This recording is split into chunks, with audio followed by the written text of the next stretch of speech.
Sa dulong silang ay pulo ng pangarap, pinasag ng alon, kaya sumambulan. Subalit gayon man, sa kapulaan ko'y Diyos ang may hawak. Buo ang damdamin, iisa ang diwa, iisa ang watawat. Ang aking bandila ay may tatlong kulay. May kulay na dugo, pagkat katapangan. May kulay na langit, pagkat kabanalan. May kulay ng bulak, pagkat kalinisan. Subalit ang lalong maningning na hiyas sa kanyang dampulay ay ang magkapatid na tatlong bituin at ang sagisag ng araw. Ang bandilang ito nilamay sa dusa, napigta sa luha ng maraming ina. Sa kanang mayari, kamay ni Ibarra, ang sa himagsikay, siya ang nagdala.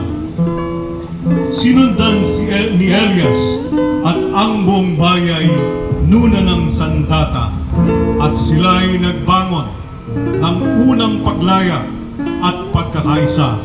Mahinang sandata at marupok na bisig, dahil sa bandilay nakapa na naig. Ang isang bayani may tula o bagwis, makata't bayaning aawit ng laya, hahanap ng langit kung langit ay wala.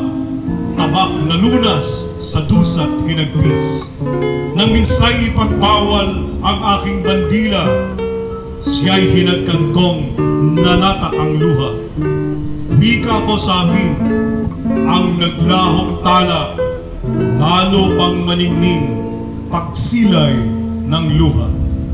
Ngayong siya'y muling iladlad sa tagdan at maging malaya. Sandat at pag-ibig ang kanyang tanggulang hindi masisira.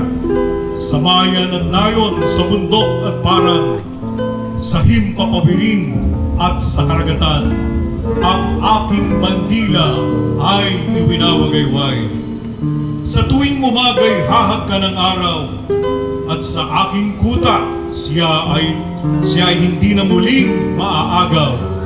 Pagkat magtatanggol, pati na ang aking tatanod na bangkay.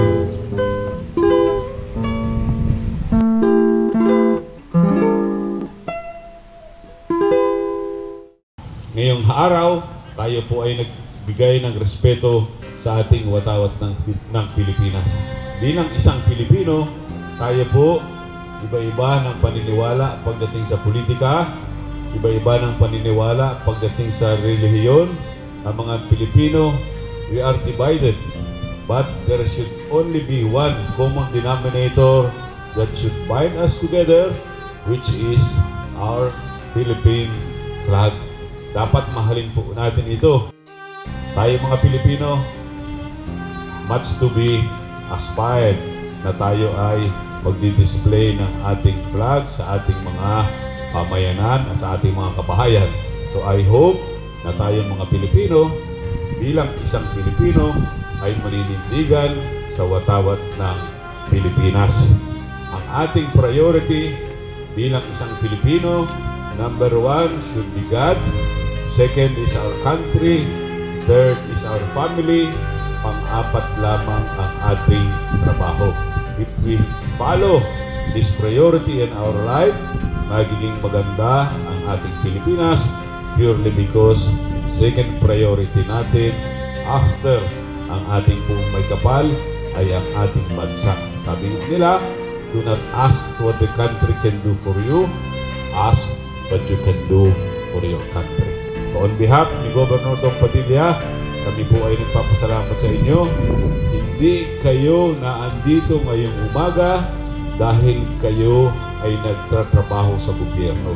Na andito kayo ngayong umaga purely because you love your country. And I hope na during your lifetime, you will always defend, you will always respect ang ating bansang Pilipinas at ang ating watawat ng Pilipinas. Muli, maraming salamat.